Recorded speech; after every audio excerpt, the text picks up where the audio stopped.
ഇതെങ്ങനെ വർക്കിംഗ് ആണോ കൂളിംഗ് കിട്ടുന്നുണ്ടോ എന്ന് ജസ്റ്റ് ഒന്ന് ചോദിച്ചു നോക്കാം. നമ്മളെ ചേച്ചിയാണ് കസ്റ്റമർ. ചേച്ചി പറയൂ, ഇതിന് എങ്ങനെയുണ്ട് സംഭവം?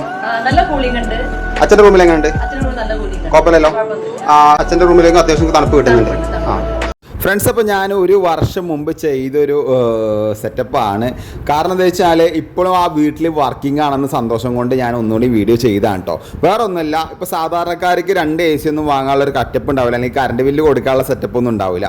അപ്പോൾ നമ്മൾ 24 വാട്ട്സിൻ്റെ ഒരു എക്സോസ് ഫാനും അതേപോലെ ചെറിയൊരു വാട്ട്സിൻ്റെ ഒരു 2 എക്സോസ് ഫാനും വെച്ചിട്ടാണ് നമ്മൾ ഈ സെറ്റപ്പ് ചെയ്തിരിക്കുന്നത്. സിമ്പിളാണ്. ഒരു AC വെച്ചിട്ട് മറ്റേ റൂമിലേക്ക് എങ്ങനെ കൂളിംഗ് കൊണ്ടുപോകുക എന്നുള്ളൊരു സെറ്റപ്പാണ് കേട്ടോ. ഇതിൻ്റെ ഡീറ്റെയിൽസ് വീഡിയോ നമ്മൾ യൂട്യൂബിൽ കിടക്കുന്നുണ്ട്, പോയി കഴിഞ്ഞാൽ മനസ്സിലാക്കാൻ പറ്റും.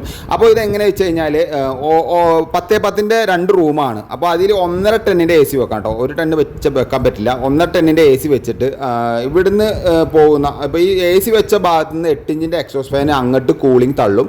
അതേപോലെ ഈ റൂമിലുള്ള ചെറിയ റൂമിലത്തെ അതിൻ്റെ ചൂട് എയർ ഉണ്ടാവുമല്ലോ, അത് അങ്ങോട്ട് റിവേഴ്സ് തള്ളും കേട്ടോ. അപ്പോൾ 2 എക്സോസ് ഫാൻ വെച്ചാലാണ് ഈ കാര്യം നടക്കുള്ളൂ. ഒരു എക്സോസ് ഫാൻ കൊണ്ട് സംഭവം വർക്കിംഗ് ആവില്ല. ഇപ്പോഴും ആ വീട്ടിൽ ഇത് വർക്കിംഗ് ആണ്, അതുകൊണ്ടാണ് ഞാൻ ഒന്നുകൂടി വീഡിയോ ചെയ്തിട്ട്. അപ്പോൾ ഈ വീഡിയോ മാക്സിമം ഷെയർ ചെയ്യാം.